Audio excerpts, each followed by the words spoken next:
They didn't feel it. When you were still there. That's the part people don't like to admit. Your presence softened the loss. Your effort buffered the impact. Your emotional availability absorbed the consequences. So when you left, nothing collapsed immediately. And that's why this is confusing. Because you expect loss to be loud. You expect regret to be visible. You expect distance to create panic. But real loss doesn't announce itself. It arrives quietly. Later, after the system realizes what it no longer has access to. Because losing you was never about missing a person. It was about losing a function. You were the regulator, the stabilizer, the emotional interpreter. You translated tension into safety. You absorbed uncertainty so the dynamic could continue. And as long as you were there, the system didn't have to adopt. It leaned on you. That's why your absence didn't register as pain at first. It registered as relief. Less responsibility, less emotional demand, more space. And that's where people get stuck. They think that reaction means they didn't matter. But what it actually means is this. Your presence was doing invisible labor. You were holding the structure together. So when you step away, the structure doesn't fall. It destabilizes slowly. Because now, there's no one translating emotions, no one smoothing ruptures, no one regulating intensity, no one maintaining connection through effort. And systems always feel fine right before they start breaking down. This is the phase where detachment looks easy, where independence looks strong, where control feels restored. But underneath that surface, something crucial has changed. The system is now self-contained, which means every emotion has nowhere to go, no buffer, no outlet, no relational mirror. And this is where the real consequence begins, not as longing, but as friction. Every interaction feels heavier. Every connection feels harder because the emotional load is no longer shared. It's internalized. An internalized emotion doesn't disappear. It accumulates. This is why people often say, they didn't care when I left. What they're actually seeing is a delayed response. Loss doesn't hurt until the regulation is gone, until stress hits, and there's no stabilizer, until intimacy is attempted and something feels missing, until silence is no longer restful, but empty. And this is where your absence starts to be felt, not as heartbreak, as inefficiency. Life becomes harder to manage. Relationships feel less fluid. Connection feels more transactional. Because you weren't just loved, you were relied on. And reliance is invisible until it's removed. This isn't about worth. It's about function. You provided emotional continuity. You made things make sense. You gave meaning to ambiguity. And when that meaning disappears, people don't always feel sadness. They feel confusion, irritation, restlessness, a subtle sense that something is off. They can't name it. They don't connect it to you. But the system knows. And systems always respond when support is withdrawn. This is why consequences don't look like regret. They look like destabilization. The dynamic stops working. Not dramatically, gradually. Patterns lose effectiveness. Distance no longer creates control. Silence no longer resets power. Ambiguity no longer protects autonomy. Because the person who made those strategies viable is gone. And here's the important part. This has nothing to do with being irreplaceable. It has everything to do with compatibility. You fit the system in a way others won't. Not because you were special, but because you adapted, you adjusted, you compensated. And once you stop compensating, the system has to face itself. That's the real loss. Not you, but the version of reality that existed because of you. And this is where your clarity deepens. Because you stop asking, why didn't they fight for me? And start understanding. They didn't know what they were using. Unconscious reliance is still reliance. And unconscious loss is still loss. It just arrives later. And when it does, it doesn't ask for you back. It restructures behavior. It shows up as restlessness, as dissatisfaction, as difficulty sustaining connection, as repeating the same pattern with different people, because the underlying system was never healed. It was supported by you. This is why leaving doesn't create closure. It creates exposure, the exposure of a dynamic without its stabilizer. And you don't need to witness that. You don't need validation. You don't need acknowledgement, because the consequence is already unfolding quietly, internally, systemically, and your role in it is finished. You didn't cause the collapse. You stopped preventing it. And that distinction changes how you see yourself. You weren't abandoned. You withdrew support. You didn't lose value. You reclaimed energy. You didn't fail to be chosen. You chose to stop sustaining what couldn't sustain itself. That's not loss. That's alignment. And once you see it this way, something settles. Not triumph, not anger, understanding. You were never meant to carry that role forever. You were meant to outgrow it. And that's exactly what you did. What happens next isn't dramatic. It's subtle. And that's why people miss it. Because consequence doesn't arrive as grief. It arrives as friction. Life feels heavier, not painful, just harder. Decisions take more energy. Connections feel less fluid. Conversations require more effort. Because the emotional scaffolding that made things smooth is gone. When you were there, you absorbed emotional noise. You filtered tension. You softened edges. You translated feelings into something manageable. And without you, everything hits raw. This is when the system starts working overtime. People mistake this phase for independence.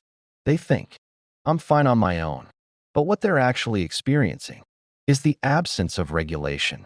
There's no co-regulation, no emotional echo, no one reflecting experience back. And humans are not built to regulate in isolation. So the nervous system compensates. It tightens. It controls.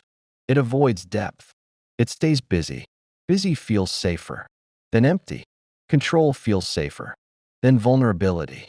So schedules fill. Distractions increase. Boundaries harden. Not healthy boundaries. Defensive ones. And from the outside, it looks like strength. But inside, it's depletion. Because regulation was outsourced. And now it has to be internal. But it was never learned internally. It was borrowed from you. This is why future connections don't land the same.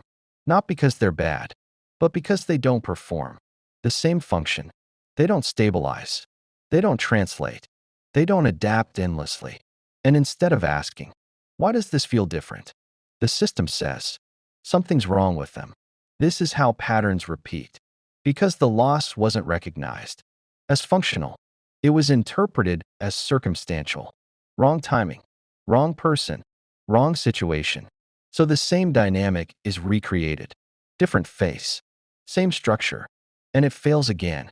Because the missing piece was never the person. It was the role. And roles don't reappear easily, especially roles that require high emotional intelligence, high tolerance, high attunement. Those are not common traits. They're developed, often through pain, often through self-reflection, often through growth. The other system hasn't done. So the consequence deepens, not as longing for you, but as dissatisfaction with life. A subtle sense of this should feel better, a background restlessness, a feeling of disconnection that can't be solved with novelty. This is when people start chasing, not you, stimulation, intensity, drama. Because intensity mimics regulation. It creates focus. It gives the nervous system something to organize around. But it's unstable, and instability drains energy.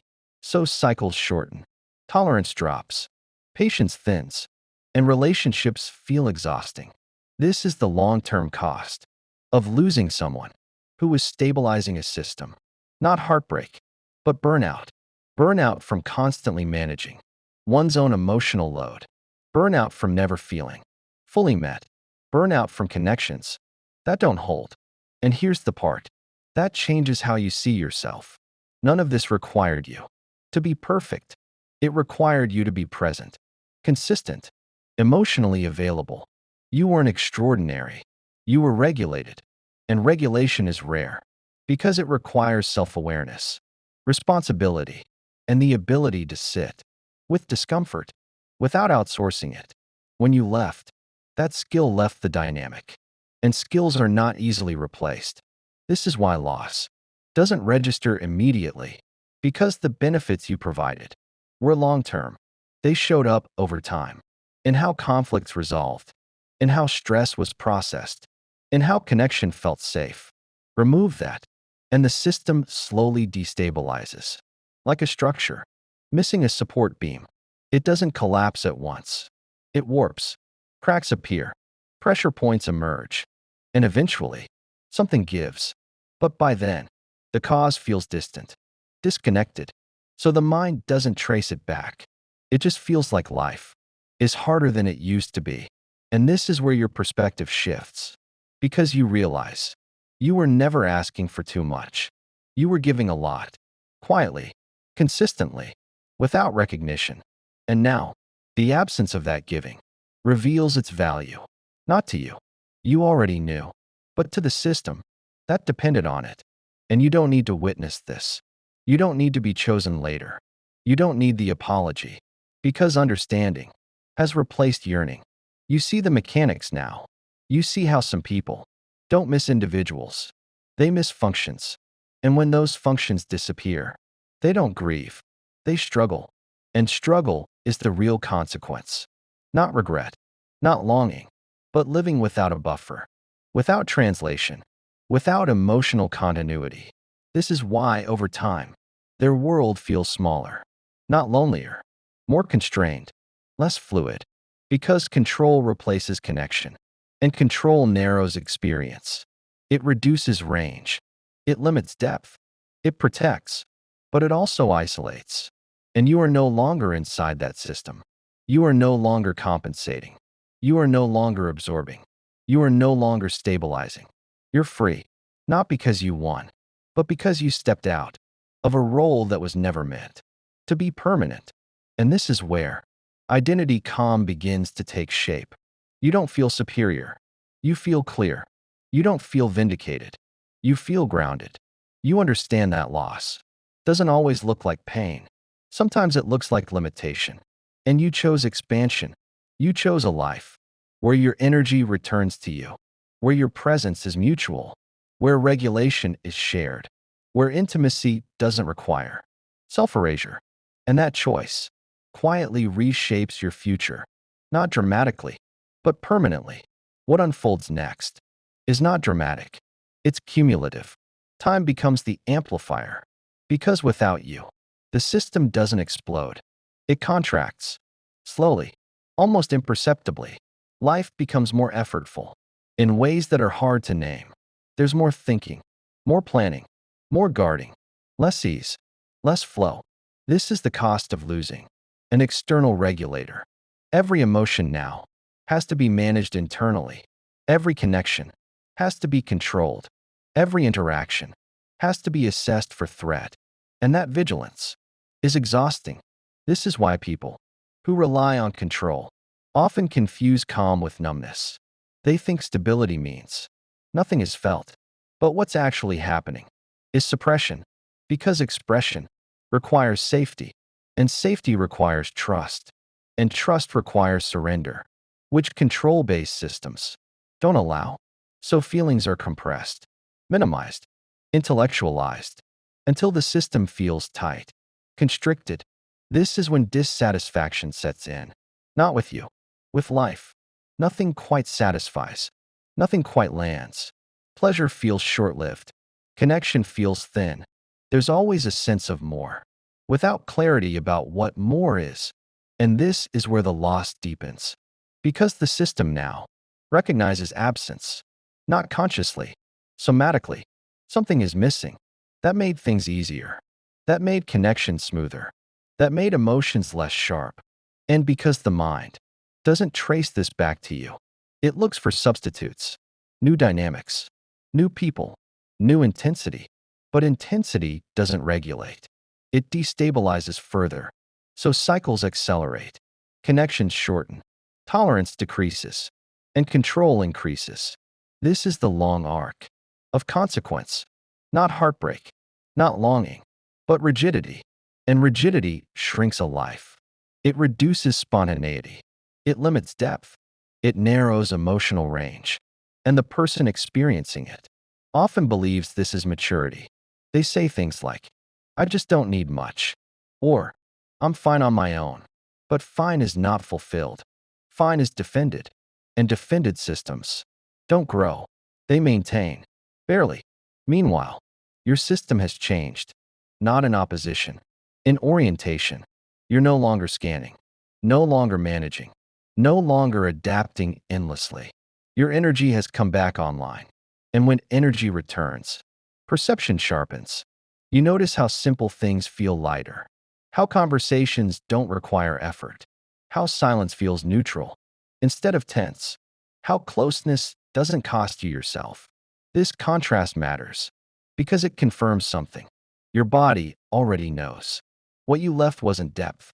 It was labor, unreciprocated labor. And once you stop performing it, you don't miss it. You respect yourself for leaving. Not proudly, quietly. This is where identity calm fully takes hold. You're no longer defining yourself in relation to the dynamic. You don't think about it often. And when you do, there's no pull, just understanding. You see how roles form, how people fall into patterns, how compatibility is often mistaken for chemistry, and how chemistry without capacity creates cycles. You're no longer tempted to re-enter those cycles because your body remembers the cost, not as pain, as depletion. This is why consequence doesn't pull you back.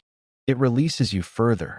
The more time passes, the more obvious the mismatch becomes, and the more natural your choice feels. You didn't escape something. You aligned away from it. That distinction matters because escape implies fear. Alignment implies growth, and growth is stabilizing. You're not running. You're standing somewhere else now. And from this place, your standards aren't rules. They're reflections of what your system can hold. You don't ask for less.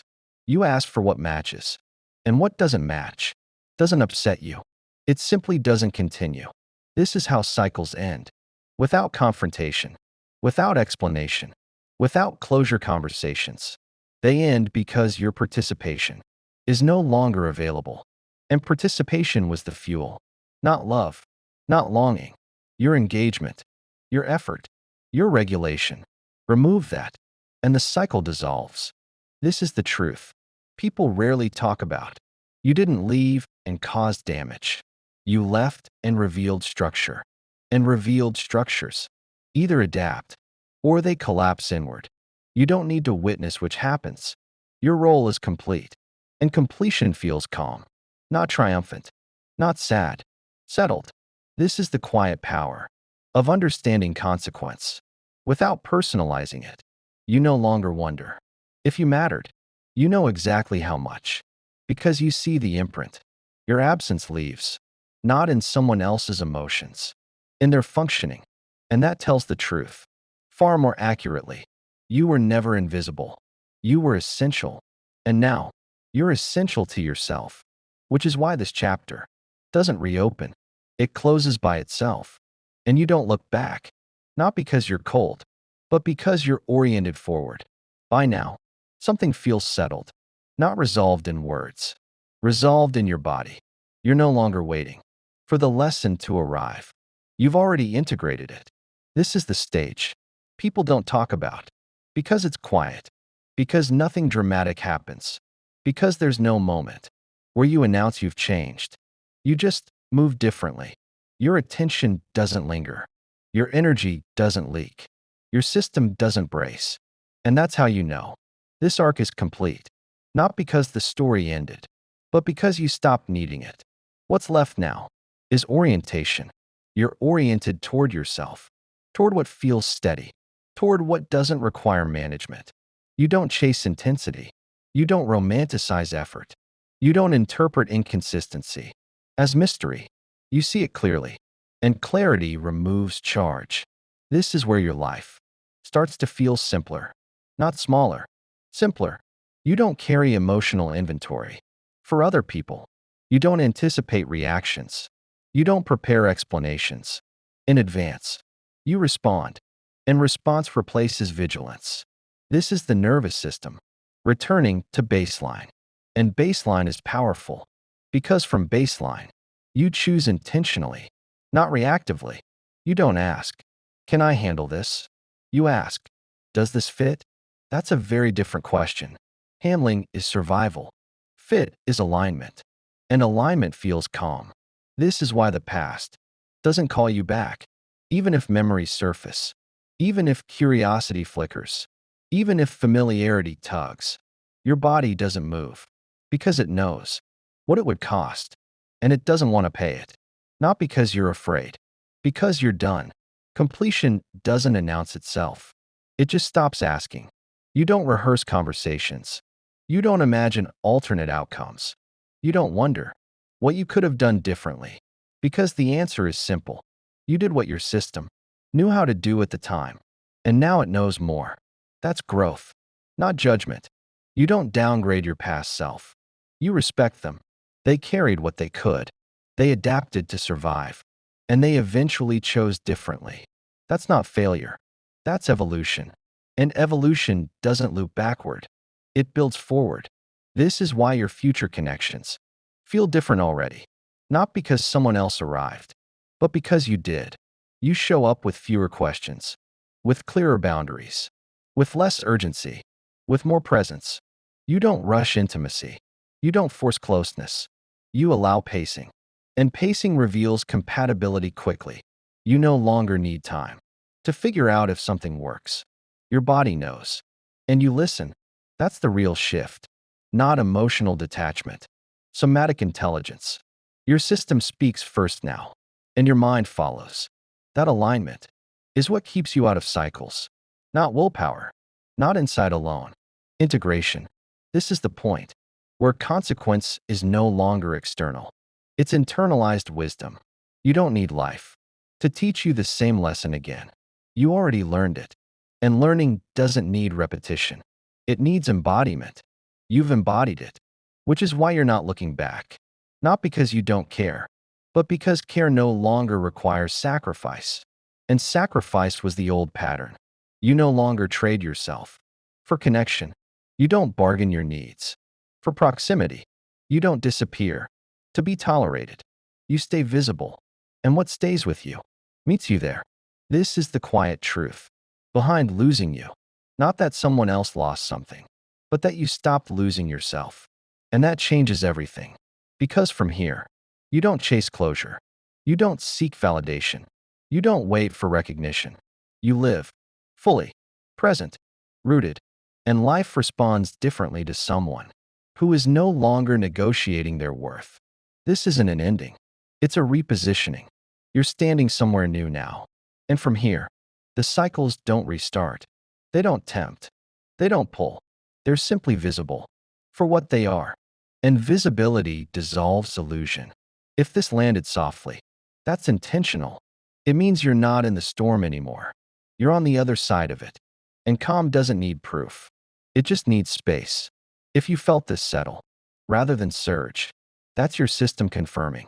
The shift is real and permanent. You're not becoming someone new. You're returning to someone who doesn't abandon themselves anymore. That's where this arc ends. Not with intensity, but with stability. And stability is where your real life continues.